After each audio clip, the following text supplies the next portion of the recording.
にちは。ニュースで韓国語です。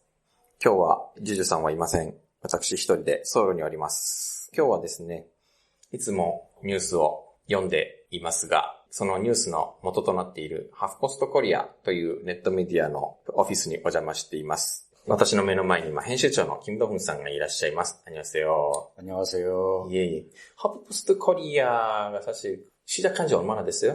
2014년 2월에 창간을 했습니다. 야, 그러면 내년으로 5년이 되는 5주년이 되는 거죠. 5주년이 되는 거죠. 예, 축하합니다. 감사합니다. 예. 사실 4년 전에 전혀 새로운 매체로 시작을 했는데 지금 한국에서 한국 인터넷 매체로서 어느 정도 자리를 잡았다고 평가를 하세요?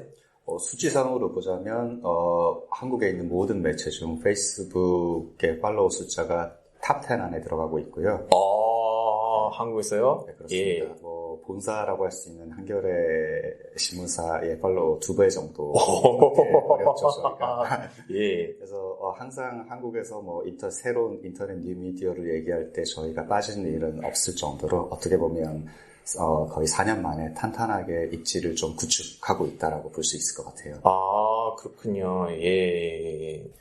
새로운 매체의 특징으로 볼까요? 지금 기사에 좀 특징이 많다고 저는 보고 있는데, 예를 들어서 LGBT나 아니면 미투 같은 거 굉장히 강하게 미루고 있죠? 네. 무슨 이유로 그러시는지 좀 설명해 주실까요? 네, 처음 매체를 창간했을 때 사실 이제 미국판을 토대로 아무래도 창간을 하게 되는데요. 미국판을 보면 이제 게이 보이스 혹은 퀴어 보이스 그리고 여성 관련 콘텐츠들이 많았던 걸로 기억을 합니다. 그래서 처음 창간을 할 때 대부분의 한국 매체들이 기존 프린트 매체든 인터넷 매체든 사실 여성 문제라든지 어떤 동물권 문제 혹은 LGBT 문제에 대해서 그렇게 그다지 관심을 기울이지 않았던 게 사실인데요. 그래서 맞아요. 일종의 저희로서는 틈새 시장이라는 생각을 좀 했고요. 그리고 저희 젊은 기자들이 아무래도 관심 있는 분야를 반영하다 보니 LGBT와 여성 문제가 좀 중점적으로 우리 매체의 성격에 맞게 들어간 것 같습니다. 그렇군요. 확실히 한국에서도 그렇게 LGBT나 미투, 여성 문제를 그렇게 주로 다루는 그런 매체는 사실 없었던 것 같습니다. 네. 왜냐면은 저도 어느 정도 알지만 신문사 같은 것도 그렇고 방송사 같은 것도 그렇고 역시 아저씨들이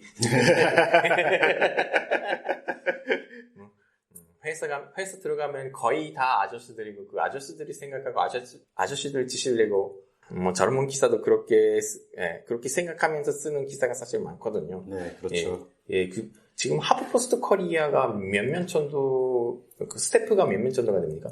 기자는 총 16명입니다. 16명이요. 네, 그 중에서 이제 비디오만 담당하고 있는 비디오 에디터가 3명 있고요. 네. 신문사가 100명, 200명 정도 있으니까, 그걸 생각하면 10분의 1, 20분의 1이, 그 정도가 되죠. 네, 너무 적은 인원으로 일을 하고 있어서 사실 허브포스트 저펜도 마찬가지겠지만 매일매일 에디터들이 과로에 시달리면서 일을 하고 있는 건 사실입니다. 저희 마음 같아서는 인력을 저희도 한 100명 정도 있으면 훨씬 더 수월하게 일을 할 수 있지 않을까라고 개인적으로는 희망을 하고 있어요. 예. 그런데 아직도 시작한 지 얼마 안 되지, 역사가 그렇게 오래가지 않은 매체로서 지금 발전 도중이라고 할까요? 네. 발전하고 있는 도중이고, 사실 저희로서도 이제 기자도 적고, 사실 이제 나이대가 굉장히 어리잖아요. 허브 저펜도 마찬가지겠지만, 제가 에디터들 중에 나이가 가장 많은데 43살밖에 안 됐거든요. 그리고 대부분이 20대, 30대 기자들이기 때문에 기자들이 성장하는 것과 동시에 매년 발전하는 게 느껴진다라고 할 수 있을 것 같습니다. 그럼 생각해보면 역시 젊은 감각으로, 아니 아저씨 감각이 아니라 젊은 감각으로 기사를 쓸 수가 있다는 거네요. 네, 저도 아저씨이기 때문에 이제 아저씨의 나이에 접어들었기 때문에 최대한 20대 기자들의 어떤 아이디어를 많이 경청하려고 노력하면서 매체를 만들고 있어요. 아무래도 이를테면 한국 같은 경우는 이제 유튜브 컬처라든지 10대, 20대들이 향유하는 이제 문화가 굉장히 급속도로 치솟고 있는데요. 아무래도 그런 것들을 빨리 캐치하고 받아들이는 세대의 에디터들이 적극적으로 아이디어를 많이 내놓는 편이고, 저는 이제 아저씨로서 그것들을 잘 수용하려고 노력하고 있습니다. 그런 기사를 내보니까 좀 반응은 어때요? 반응들이 굉장히 좋아요. 근데 재미있는 것은 이제 저는 어떨 때는 이제 젊은 기자들의 아이디어를 이렇게 제시하면 도대체 제가 이해할 수 없는 것들도 있거든요. 그럴 때는 제가 납득이 되지 않더라도 그래 써보라라고 이야기를 하는 편이고 그런 기사들이 의외로 10대, 20대 독자들에게 굉장히 인기가 많더라고요. 그래서 저 역시도 매일매일 배우는 마음으로 일을 하고 있습니다. 저도 경험이 있지만 역시 예를 들어서 신문사나 방송국 같은 경우에는 뭐 기자 위에 차장이 있고 차장 위에 부장이 있고 부장 위에 국장이 있고 그러니까 복잡한 기사가 되면 될수록 그 단계가 점점 올라가고 이거 어떨까 이거 안 내는 게 낫지 않을까 이런 식으로 뭐 소극적으로 생각을 하고 결국 좀 기사가 뭐 재미가 없어진다 그런 경우도 많이 있죠. 맞습니다. 그래서 제 위에 또 다른 아저씨가 없다는 걸 굉장히 행운으로 생각하면서 일을 하고 있죠. 김동훈 편집자님이 한국에서 신의21 편집장을 하셨죠. 편집장을 하셨다가 그만두고 여기 뭐 인터넷 신의21 편집장은 아니었습니다. 죄송합니다. 신의 21에서 기자를 하셨다가 여기 인터넷 매체에 옮기셨는데 그거 좀 와보니까 역시 잡지 매체하고 좀 방식이 다른가요? 많이 다른 것 같아요. 일단은 제가 잡지 2군데를 다녔었는데 이제 라이프스타일 매거진에서 디렉터를 이제 도중에 신의 21 그만두고 한 적도 있습니다. 2년 동안. 그쪽 분야 같은 경우는 한정된 그 독자들이잖아요. 어떤 한정된 독자층을 이제 커버를 하면 되는 문제였는데 여기는 우리 사이트를 팔로우하는 정말 불특정 대다수의 독자들을 대상으로 하기 때문에 아무래도 저 역시도 계속해서 영역을 좀 더 넓혀 가야 하는 매일매일 공부를 해야 하면서 매체를 운영하고 있다고 해야 될까요? 그리고 역시나 뭐 힘든 점 중에 하나는 아무래도 기사를 조금 잘못 썼거나 기사가 마음에 들지 않을 때 달리는 수많은 악플들을 감내하면서 일을 해야 한다는 게 다른 점인 것 같아요. 뭐 아무래도 그건 감수할 수밖에 없는 건가요? 기쁘게 받아들여요. 기쁘게 받아들여요. 한국에는 이제 무플보다는 악플이라는 얘기가 있거든요. 그런 반응이 없는 것보다는 어쨌든 많은 것이 좋다. 그것을 모토로 일을 해야죠. 대단하십니다. 우리가 항상 하는 방식으로 좀 김동훈 편집자님께도 좀 부탁을 했습니다. 한 가지 핫포스트 코리아의 요즘 김동훈 편집자님이 마음에 걸리는 기사라고 할까요? 약간 관심이 있는 기사를 하나 고르셔가지고 그거 좀 일단 읽어보시고 그거에 대해서 좀 얘기를 나누도록 하겠습니다. 그러면 어떤 기사를 고르셨어요? 오늘 들어온 기사라기보다는 블로그인데요. 한국의 국회의원인 나경원 씨가 저희한테 오늘 블로그를 하나 써주셨습니다. 이게 안희정 처벌이 현행법으로 어렵다는데 과연 그럴까라는 제목의 블로그입니다. 그렇군요. 지금 사실 안희정 전 충남도지사가 위력에 의한 성폭행으로 어쨌든 법정에 올랐다가 그저께 무죄 선고를 받았고 지금 그 무죄 선고가 한국에서는 엄청난 사회적 파장을 불러일으키고 있거든요. 제가 이번에 한국에 왔을 때 그날의 뉴스가 나왔는데 저한테도 좀 충격적인 기사였어요. 그 부분에 있어서 이제 기사를 읽으면 아무래도 여러 가지 좀 복잡한 문제들이 있을 테니까 오히려 그것에 대해서 좀 깔끔하게 설명하는 나경원 국회의원의 글을 골라봤습니다. 감사합니다. 그러면 일단 읽어보시죠. 부부 사이에 강간죄가 성립하는지에 대해 법조계에서 뜨거운 논쟁이 있었던 시기가 있었다. 아무리 부부라 할지라도 본인의 의사에 반해 폭행과 협박으로 인한 성관계에 대해서는 당연히 강간죄가 성립한다고 주장하며 성 관련 범죄에 대해 치열히 다투었다. 가장 중요한 것은 당사자의 의사라는 생각 때문이었다. 이제는 대법원에서도 부부 사이에 강간죄가 인정이 된다. 어제 안희정 전 지사의 1심 재판은 지휘 감독 관계에 있는 자의 위력에 의한 간음이냐에 대해 전후사정, 세속적인 관계에 비추어 위력이 있었다고 보기 어렵다는 판단으로 무죄를 선고하였다. 동의하지 않는 성관계를 강간으로 처벌하는 체계 No means no rule 혹은 명시적인 동의가 없으면 강간으로 처벌하는 체계 Yes means yes rule에 대한 입법적 영역 없이 현행법으로는 처벌하기 어렵다는 취지도 덧붙였다. 과연 그럴까? 언론을 통해 드러난 사실관계만으로 속단하기는 어렵지만 이번 판결은 위력의 개념을 지나치게 협의로 또 경직적으로 해석한 것으로 보인다. 대법원은 이미 성 관련 범죄에 있어서 피해자의 감정을 그 중요한 판단의 기준으로 한다. 안희정의 지위는 유력 대선 주자이자 차기 대통령으로 거론되는 수준이었다. 성관계 후 음식점을 예약하고 와인바를 같이 갔다는 점 등 그 후 통상적인 상황이 전개되었다는 정황만으로 과연 성관계 당시 피해자가 대등한 지위에서의 자유로운 결정을 했다고 볼 수 있을까? 사후에 지극히 일상적인 상황 전개조차도 위력의 연장선상이 될 수 있다는 의심은 합리적 의심의 범위를 넘는 것일까? 이 사건을 떠나 상하 관계에 있는 열악한 지위의 여성의 내면을 깊이 고찰해 본다면 위력의 범위는 좀 더 적극적으로 해석해야 함이 당연하다.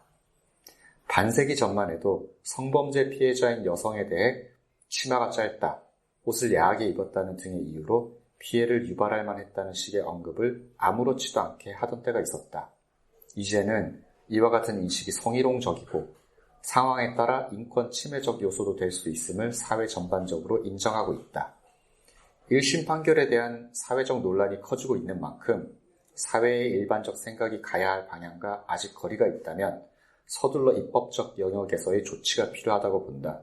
No means no rule, yes means yes rule의 도입 및 제대로 된 활용에 대한 사회적 논의 또한 필요할 것이다.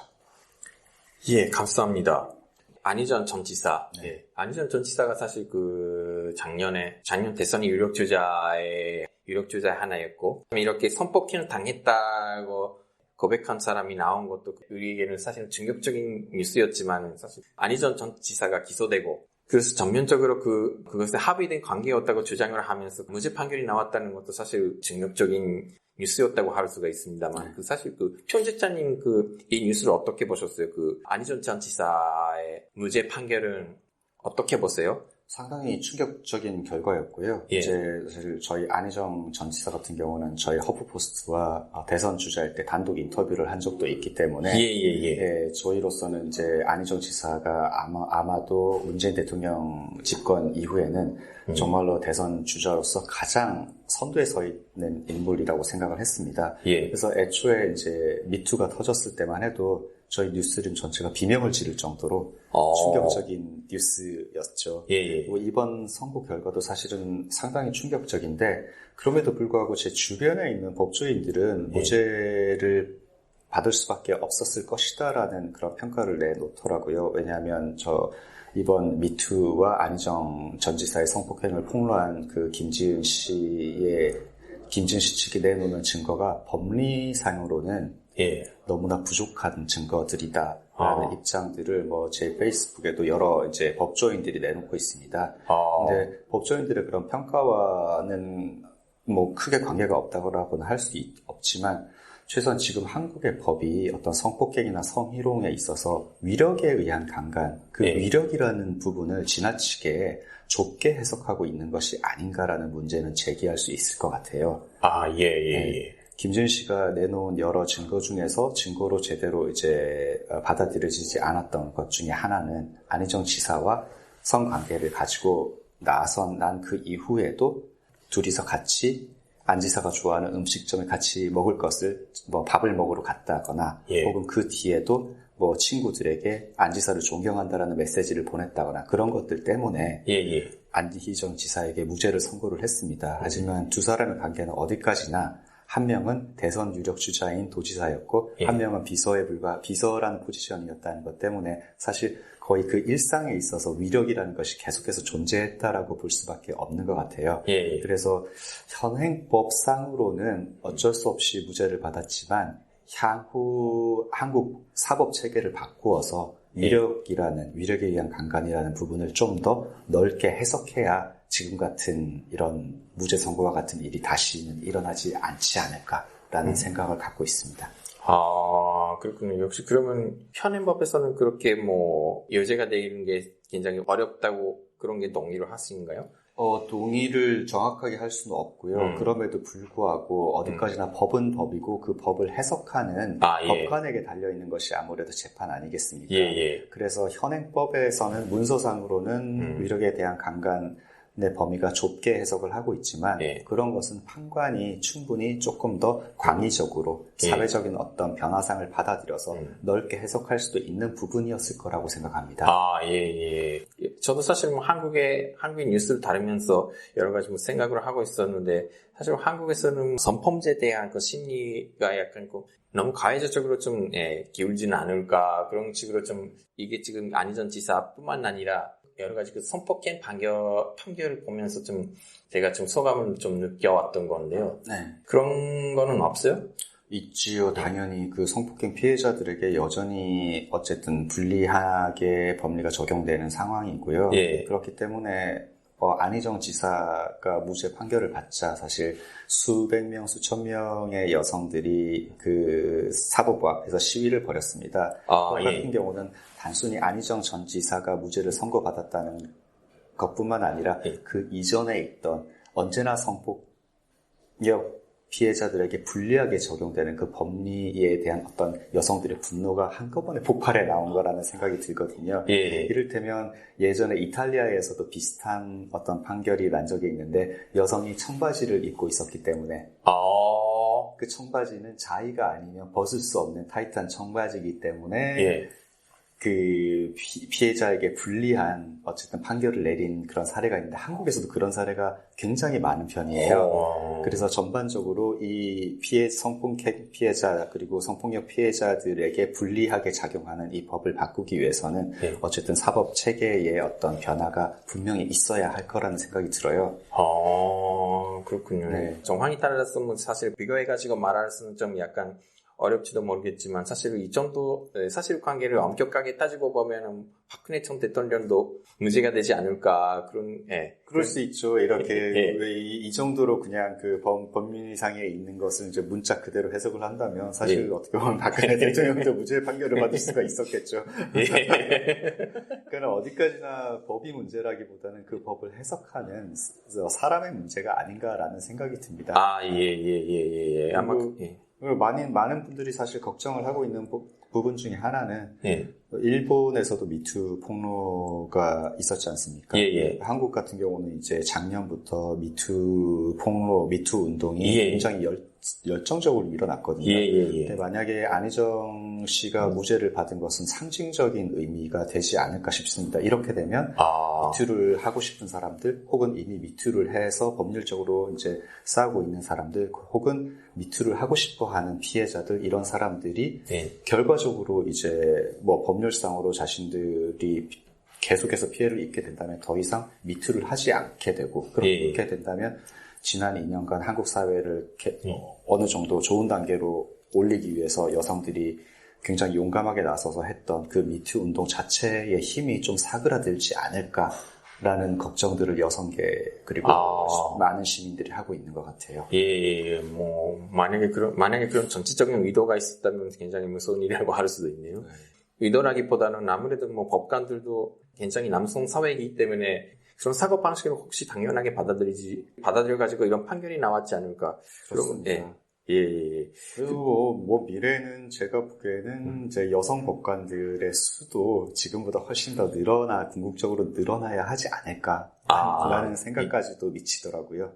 당연히 그런 것도 있죠. 일본에서도 뭐 요새 굉장히 문제가 된 것은 그 한국판에도 나왔지만요. 일본에서 한 의대에서 여자 학생을 아무 예고도 없이 뭐 적게 뽑았다고 점수를 좀 낮게 채점을 해가지고 그런 게 있어가지고 여성들이 굉장히 화를 내고 있지만요. 이 의대니까 문제가 되는 것은 역시 일본에서는 여성의 의사가 굉장히 적다는 거. 여성 의사 중에서 그런 의견이 있는데 의사라는 거 워낙 힘든 일이니까 여성이 맡은 게 한계가 있다. 그러니까 남성 의사를 어느 더 많게 뽑아야 한다. 이런 식으로 주장하는 사람도 사실 있어요. 여성 의사 중에서도. 대단히 충격적인 이야기네요. 왜 그렇게 생각하는 걸까요? 그러니까 뭐 외과 수술이나 아니면 사실 일본에서는 사실 의사가 굉장히 과로가 심하다고 요즘 문제가 돼 있는 사실 습직도 많이 해야 하고 그래서 뭐 그런 거 여성은 아무래도 견딜 수는 없다. 체력적으로 그런 이유라면 좀 황당하게 받아들일 수 있거든요. 역시, 왜냐면 충분한 체력을 가지고 열성적으로 일을 하는 여성 의사들이 당연히 사실은 굉장히 많은데 말이죠. 그 일본 의대에서 여자 학생을 일부러 적게 뽑았다는 얘기는 그 사회 구조 자체의 문제가 사실 있는 거죠. 그렇죠. 그래서 한국에서도 굉장히 화제가 된 뉴스였기는 해요. 한국에서 아직까지 그런 일은 발생한 적이 없기 때문에 어쨌든 이제 한국으로서는 일본을 조금 더 한국보다는 나아간 국가, 선진 국가라고 받아들이고 있는데 그런 일이 일어난 것 때문에 사실 많은 여성 독자들이 충격을 받은 것 같아요. 사실 그거는 뭐 학교의 문제라기보다는 의료계의 좀 구조적인 문제라고 그렇게 볼 수가 있고요. 그래서 좀 그걸 거치면서 뭐 의료계도 그렇고 아니면 일본 사회 전체가 좀 나아질 길이 되지 않을까 그런 전망을 가지고는 있는데요. 그러면 되게 긍정적인 효과를 발휘할 수도 있겠네요. 이렇게 폭로가 된 것이. 그렇죠. 뭐 읽어주신 이 블럭인데 나경원 씨가 뭐 한국에서는 굉장히 유명한 정치인인데 지금 국회의원이 다시 됐어요? 네, 그렇죠. 유력한 국회의원이고 자유한국당. 되게 보수적인 정당에 소속하고 있는데 사실 이런 그 진보적인 기사를 쓴 줄은 몰랐고 저도 좀 약간 놀랐습니다. 네, 사실 자유한국당 국회의원이시고 어떻게 보면 진보 쪽에서는 굉장히 인기가 없는 국회의원이라고 할 수도 있을 거예요. 그렇군요. 대단히 보수적인 정치관을 가지신 분이기 때문에 그럼에도 불구하고 이걸 보고 있으면 재미있는 것은 이제 나경원 국회의원이 아주 보수적인 정치관을 가지고 있는 보수 정치인이긴 하지만 그럼에도 불구하고 어떤 여성 이슈에 있어서는 뭐 좌와 우가 한국은 굉장히 극렬하게 나눠져 있는 국가 중에 하나인데 그럼에도 불구하고 자신의 정치관과 상관없이 어떤 여성 이슈에 있어서는 뭐 보수와 좌우가 함께 손을 잡을 수 있지 않나 어떤 그런 숙제, 열쇠 같은 거를 던져준 블로그였던 것 같아요. 사실 뭐 일본에서도 그렇게 할 수가 있고 미트 문제도 그렇고 여성의 사회 진출 문제 요즘 아베 정권 그 여성의 활약이라고 그런 말을 하는데 저는 그런 말을 그렇게 잘 쓰고 싶지가 않은데 좋아하지가 않는데요. 사실 그런 거 역시 여러 가지 사회 구조적인 문제라고 볼 수가 있고 그걸 생각하면 뭐 보수도 진보도 상관없이 나서야 할지 아닙니까? 그건 일본에서도 상황은 마찬가지거든요. 그렇죠. 예를 들어서 뭐 자민당에도 지지하는 사람도 있고 보수도 진보도 혹시 연대를 해가지고 제발 그랬으면 좋겠네요. 일본 같은 경우도 사실 얼마 전에 자민당 여성 의원이 굉장히 반 LGBT 자기 의견을 얘기해서 굉장히 한국에서도 큰 토픽이 됐었거든요. 명예남성이라는 명예남성이라는 말을 일본에서도 쓰나요? 많이 써요. 스기타군 같은 경우는 바로 전형적인 그 명예남성이라고 그렇게 부를 수가 있죠. 그 명예남성이라는 말을 한국에서도 자주 씁니다. 어떤 분들에게 많이 쓰냐면 한 기업의 어떤 CEO가 된 분들이든지 아니면 정치인이 된 분들이든지 여성임에도 불구하고 이제 굉장히 남성적인 사회에서 이제 최고의 자리에 오르기 위해서는 어쩔 수 없이 명예 남성이 되어야만 했던 시절이 있는 것 같아요. 그래서 한국에서도 이제 명예 남성이라는 말을 굉장히 나쁜 의미로 쓰는데 어떤 의미로서는 나경원 의원도 보수 정당에 있으면서 명예 남성으로서 어떤 사실은 출세를 했다라고 볼 수 있지만 이런 이슈가 발생했을 때는 어쨌든 같은 여성들끼리 어떤 연대를 중요시 한다라는 거를 뭐 저희도 깨닫게 됐고 어떤 면에서는 굉장히 감동적인 글이었다라는 생각을 했습니다. 그렇게 볼 수가 있네요. 근데 사실 좀 한 가지 걱정이 된 것은 이러다가 안희정 지사의 그 무죄가 확정될 경우 안희정 지사는 다시 정계 복귀를 하고 다시 대선 주자가 될 수가 있는 건가요? 저는 그렇게 될 수는 없을 거라고 봅니다. 그러니까 법리적으로 어쨌든 뭐 2심도 무죄 판결이 나올 거라는 몇몇 어떤 법률가들의 전망이 사실은 있어요. 최종적으로 무죄를 받는다고는 해도 어쨌든 국민들이 심증적으로 안희정 씨를 용서를 하지는 않을 겁니다. 그런 경우에는 어떤 방식으로든 정계 복귀를 하는 것은 무리이지 않을까요? 왜냐면 무죄 판결을 받은 그 안 지사가 뭐 다시 태어나겠다, 그런 식으로 뭐 코멘트를 했죠. 그거는 혹시 뭐 다시 뭐 다시 대선 도전하겠다는 그런 뜻이 아닌가 그래서 저희도 잠깐 그런 생각을 했어요. 다시 태어나겠다는 이거 혹시 다시 정치인으로 복귀하겠다라는 이야기인가 라는 의심을 좀 가지긴 했는데 사실상 지금 가지고 있는 어떤 국민들의 분노를 보자면 안 지사가 다시 안희정 씨가 다시 어떤 방식으로든 정치에 복귀하는 것은 제가 보기로서는 거의 불가능한 일일 것으로 예상됩니다. 그렇게 생각을 하면 어느 정도 그 안희정 지사 사건을 보고 있었던 저로서는 안심 반, 아쉬움 반 좀. 네. 역시 뭐 어느 정도 뭐 안희정 지사라는 기대했던 것이 컸을 만큼 안희정 지사의 뭐 정치인으로서의 뭐 기대한 부분이 좀 컸을 만큼 약간 뭐 아무래도 좀 약간 아직 좀 아쉬움도 남아 있다는 것도 사실이고요. 그런 건 근데 뭐 한국에서는 거의 없는 것 같은데요. 신뢰가 추락했다고 할까? 신뢰가 완전히 추락을 해버린 것이죠. 그리고 배신감이 더 큰 것 같아요. 왜냐하면 안희정 씨를 정치적으로 지지했던 층이 좀 젊은 층이었어요. 그래서 안희정 씨가 그나마 다른 대선 후보들보다 나이도 좀 어린 편이고, 그래서 뭔가 젊은 새로운 바람이 될 거라는 생각들이 많았기 때문에 일단 젊은 층들이 느끼는 배신감이 굉장히 큽니다. 그리고 그 젊은 층들이 느끼는 배신감은 사실 노년층이 느끼는 배신감보다 훨씬 깊기 때문에 또 한 번 배신감을 느끼게 되면 잘 돌아오지 않는 것이 일단 젊은 세대 지지자들의 특징이라고 볼 수 있을 것 같아요. 네, 그래서 개인적으로는 정계 복귀는 힘들지 않을까. 만약에 정계 복귀를 하겠다라고 결정을 한다면 그것도 저한테는 굉장히 충격적인 뉴스가 될 것 같아요. 아무래도 여당인 더불어민주당 유력 정치인이었기 때문에 그렇게 전체적인 의도를 가진 판결이었던 거 아닐까 그런 생각도 들었는데 그런 가능성이 없을까요? 그런 가능성은 아니었다라고 봐요. 예를 들면 많은 법률가들이 보기에는 실질적으로 김재현 씨 측의 증거 자체가 부족했기 때문에 현행법상 법리적으로는 그런 판결을 내릴 수밖에 없었다라고 보고 있습니다. 그리고 사실은 더불어민주당에서도 이미 미투 운동으로 안희정 지사의 그 성폭행 사건이 처음 폭로되었을 때 사실 많은 더불어민주당 의원들이 피해자를 지지하는 어떤 성명 같은 것들을 냈었어요. 그래서 사실은 더불어민주당 내에는 아시다시피 파벌이 굉장히 많지 않습니까? 그래서 어떻게 보면 안희정 지사 같은 경우는 그 중에서 아주 큰 지분을 차지한 파벌은 아니었기 때문에 토대가 그렇게 크지 않고 약간 미약했다라는 느낌이 있거든요. 그렇기 때문에 이번 판결을 정치적인 판결이라고 말하기는 좀 무리가 있을 것 같습니다. 그렇군요. 이 재판 기사를 보면서 제가 좀 이상하게 생각했던 것은 아무래도 일본에서는 이렇게 성폭행을 당했다고 피서된 그 비고인이 이렇게는 그 사실이 아니다. 게다가 사회적인 입장이 굉장히 높은 사람이죠. 그런 사람이 이렇게 피해자 주장이 사실이 아니다고 이렇게 팽팽 맞서는 그런 주장을 하는 것 자체가 좀 일본에서 만약에 똑같은 일이 있으면 아마 그런 주장하는 것 자체가 좀 힘든 것 같은데. 그런가요? 사실 안희정 씨한테 무슨 이익이 있을까요? 이거 사회적인 지지는 완전히 망가졌는데 또다시 망가질 이유 할까요? 이런 주장 자체가 지지를 받을 수가 없다. 그렇게 생각을 하는데 한국에서는 그런 사회적 분위기가 아닌가 해가지고요.